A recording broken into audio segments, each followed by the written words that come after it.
இந்த இரத்த உறவுகளை சேர்ந்து நடக்கக்கூடிய இடங்கள்ல இருக்கக்கூடிய சில தவறுகள், அதை நான் சுட்டி காட்டலாம்னு நினைக்கிறேன். என்றால் அந்த அந்த அந்த தவறுகள் மிச்சம், அதாவது கவனமாக டீல் பண்ணப்படலைன்னு சொன்னால் அந்த கூட்டு உறவு என்ன செஞ்சிருக்கும்னு சொன்னால் அவசரமாகவே அழிந்து போகக்கூடிய வாய்ப்பை நம்ம என்ன செய்யறோம் பார்க்கிறோம். அதுல பல குடும்பங்கள் நல்ல கூட்டு குடும்பமா இருப்பாங்க, நல்ல இணைஞ்சிருப்பாங்க, இரத்த உறவுகளோட பலமெல்லாம் இருக்கும். ஆனா பேரம் பேத்தி என்று வந்த பின்னால அதுக்கு இதுகள் கிடைக்காதனால, அந்த வழிகாட்டல்கள் கிடைக்காதனால அது என்ன செஞ்சிருது, பிரிஞ்சு போற கட்டங்கள் வருது. இப்ப அண்ணன் தம்பின்னு சேர்ந்து நடந்திருப்பாங்க, சகோதரி என்ன சேர்ந்து நடந்திருப்பாங்க, உங்களுக்கு புள்ள வர ஆரம்பிக்கும், புள்ளகளால பிரிய ஆரம்பிப்பாங்க. இவன் அவனத்தை பறிச்சு, சின்ன பிள்ளைங்க ஒரு வயசு ஆகி பறிச்சுப்பாங்க, அத்தனை வேலையும் சரி மனைவி இங்க போட்டு விடுறது, நான் அவதானிச்சுட்டு வர, நீ வெயிட் பண்ணுன்றது இவர். சரியா? அப்படின்னா ஹஸ்பண்ட் சரி ஓகே விலகிதான் ஈகிறாரு அப்படின்றது. எப்படி நடக்கிறது இல்லைன்னு சொன்னா, சின்ன பிள்ளைனா சண்டைகள் இருக்கத்தான் செய்யும். இதை வச்சு என்னது வரலாற்று பிள்ளை பண்ணாது. சரியா? என்ற மாதிரி அதை மறைமுகமா சொல்லணும். சரியா? நான் உதாரணத்துக்கு சொன்னேன். இது நிறைய பேர் தெரியாம நடக்கிறது. சரி, நான் ஒரு பகுதி தொகுத்து வச்சிருந்தேன். இதை நம்ம இந்த பதிவு செய்யறோம், இதை போடுவோம்.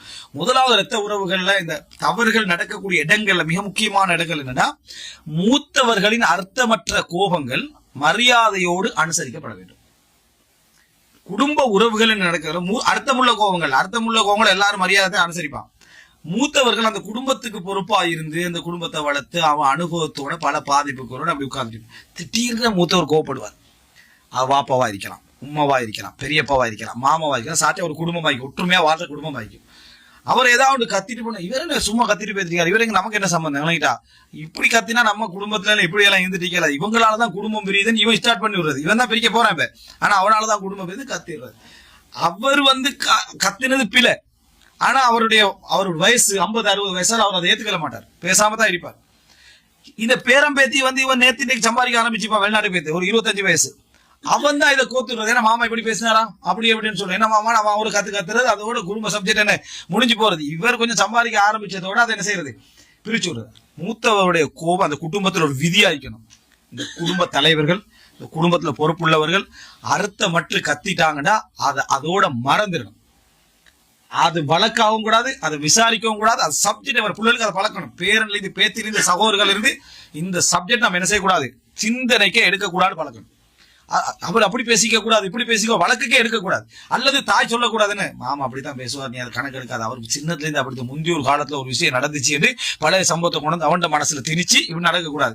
சின்ன வயசுல இருந்தே அவர் அப்படித்தான் இப்படின்னு சம்பந்தம் இல்லாத சண்டையெல்லாம் இந்த பிள்ளைக்கு என்ன செய்வான், ஞாபகப்படுத்துவான். இது செய்யக்கூடாது. ரெண்டாவது, மரியாதை. அவனோட கோபம் மரியாதையோட நான் சொல்லுவோம். ஒரு அண்ணன் திடீர்னு ஒரு தம்பிக்கு அரைஞ்சிட்டான்னு வைங்களேன், 50 வயசு அண்ணன் 35 வயசு பிள்ளை தம்பிக்கு அரைஞ்சிட்டான். அந்த தம்பி, அந்த ரத்த உறவுள்ள தம்பி என்ன, நானும் இது வரைக்கும் அப்படி செய்ய அரைஞ்சாலும் அமைதியா இருக்கணும். எல்லாருக்கும் முன்னாலேயா இருந்தாலும் அமைதியாக்கணும். ஊர் விளங்கணும். நானுக்கு அவன் கொடுத்த மரியாதை, அண்ணனுக்கு அவன் கொடுத்த மரியாதை என்றது ஊரே என்ன செய்யணும், அதை விளங்க. அதுதான் அது சிஸ்டம், இதான் அந்த நடைமுறைன்னு புரிஞ்சுக்கணும். அப்ப எனக்கு எப்படி நீ அட்டிக்கலான்னு அவன் கோவப்படக்கூடாது. அண்ணன் எல்லாருக்கும் முன்கால வச்சு பேசிட்டாலும் அந்த ரத்த உறவுக்குரிய மரியாதை அவன்கிட்ட என்ன செய்யணும் இருக்கணும்.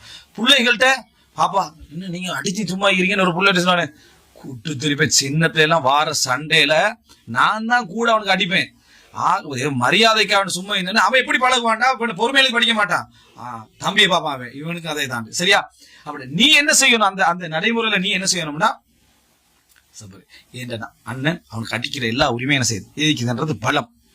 அது பலம். அந்த அந்த சில நேரத்துல ஒரு 50-60 வயசு ஆகிடும், கோபமா வாப்பா ஏசி விட்டுருவார், பட்டு மோசமா கோபமா தந்தை என்ன செய்வார், ஏசி விட்டுவார், அளவுக்கு அதிகமா ஏசி விட்டுவார். நீ அறிவு கட்ட, உனக்கு விளக்கம் இல்லாத நிலைமைக்கு, உனக்கு படிப்பறிவு இல்லை, அப்படி இப்படி எதையாவது சொன்னான்னு வைங்களேன், இவர் எனக்கு படிப்பறிவு இல்லையா, உங்களோட இப்படி பேசக்கூடாது. அந்த தந்தை திருப்பி பேசுற ஒவ்வொன்றையும் அவர் சுமந்த வழிக்காக நம்ம சுமக்கணும். அவர் சுமந்த வழிக்காக நம்ம சுமக்கணும். ஏன்னா தந்தை அர்த்தம் மட்டும் எவ்வளவு பிழையா ஏசுறான்னு விளங்கணும். எல்லாருக்கும் விளங்கினாலும் நீங்க என்ன செய்யணும், அமைதியே கடைபிடிக்கணும். காரணம், உன்னை வளர்த்தவர், உன்னை உருவாக்கினவர். அவர் சரி செஞ்சா மட்டும்தான் நீ மரியாதை கொடுக்குறேன்னு, அது மரியாதை அல்ல. அவர் பிழை செய்யற நேரத்திலையும் அது அவங்களுக்கு உரிமையை கொடுக்கணும். நல்லா 10 வருஷம் 20 வருஷம் ரத்த உறவுகளால் இருந்திருப்பாங்க, ஏதோ ஒரு கோபத்துல கண்ணாபினா நம்மளுக்கு ஏசிருப்பாங்க. அதை சபூர் செய்யணும், அதுக்கு விளக்கமும் கொடுக்கப்பட ஏசுற உரிமை உள்ள இடத்துல ஏசிக்கிறாங்க. அது எனக்கு பிரச்சனையே இல்லை. அப்படி ஏசுறதுன்றது அவர் என் மீது வச்சுக்கிற அதிகாரம். அந்த அதிகாரத்தை அவருக்கு காட்ட விடணும்.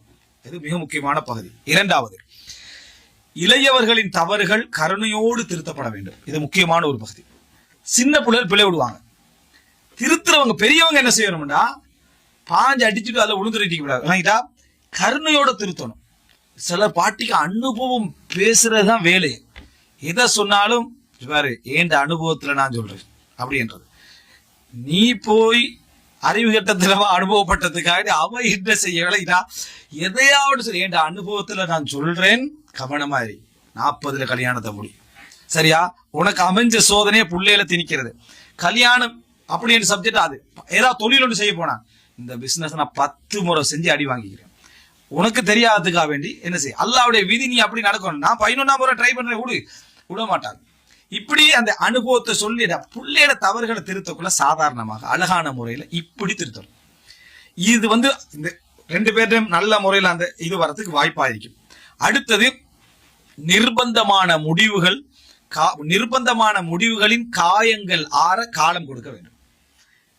குடும்பத்தில் சில நிர்பந்தமான முடிவுகள் எடுத்தே ஆகணும். ரத்த உறவுல இந்த கூட்டு குடும்பத்தில் சில நிர்பந்தமான முடிவுகள் வரும். இல்ல போறது இல்ல, இல்ல வாரது இல்ல, இல்ல அதை கொடுக்கறது இல்ல, இதை செய்யறது இல்ல, இங்கதான் எடுக்கிறது, இங்கதான் வாரது. அது ஒரு 10 பேருக்கு என்ன செஞ்சிடும், காயத்தை ஏற்படுத்திடும். பிள்ளைகளுக்கு காயத்தை ஏற்படுத்திடும். அவன் ஒருத்தன் பேர் ஒரு மூலையில குந்திரிப்பான், இன்னொருத்த ஏசிக்கன் இருப்பான், அதரிப்பான். ஒரு நல்ல தலைமை என்ன சொல்லணும்னா அப்படிதான், ஊசி போட்டா வலிக்கு அது கத்தத்தான் செய்வான். ஏண்டா கத்துறான்னு எந்த டாக்டரா கேட்கிறாளா, ஏன்னா கத்துறாய் உனக்கு ஒன்றான அளவுக்கு தான் ஊசி போட்டிக்கிறேன், சும்மா கத்திட்டீங்க அப்படின்னா அது டாக்டர் பீல, நீ போட்டது அவட தேவைக்கு கத்த விடு, அது வலி. அதே மாதிரி சில முடிவுகள் குடும்பத்துல எடுத்தோடனே கொஞ்சம் அப்படி வலிக்கும். 4 பேர் பயச்சிட்டு போவோம், அது போவோம். இந்த டைம்ல பேசக்கூடாது. அவன் வழியில கத்துறான், அவன் வழியில கத்துற டைம்ல அமைதியா விடுங்க, அவன் கத்த விடும். அவனுடைய வழி, அவனை ஆள விடுங்க, அவனை அழ விடுங்க, அவனை பேச விடுங்க, அப்படின்னு நின்றுடும். இது அந்த உறவு சரியாம பார்த்துக்கணும். மரணம் வரை மன்னிக்க வேண்டும், இது முக்கியமான விஷயம். இதுக்கு மேல பொறுக்கேலாது அப்படின்றான். மன்னிச்சே வைக்க மாட்டான், விளங்கிட்டா? 4 விஷயம் தான் மன்னிச்சுப்பா, இதுக்கு மேல பொறுக்கேலான்டுவா. பொறுமைக்கு ஒரு எல்லை ஒண்ணு, பொறுமைக்கு தான் எல்லையே இல்லை, சரியா?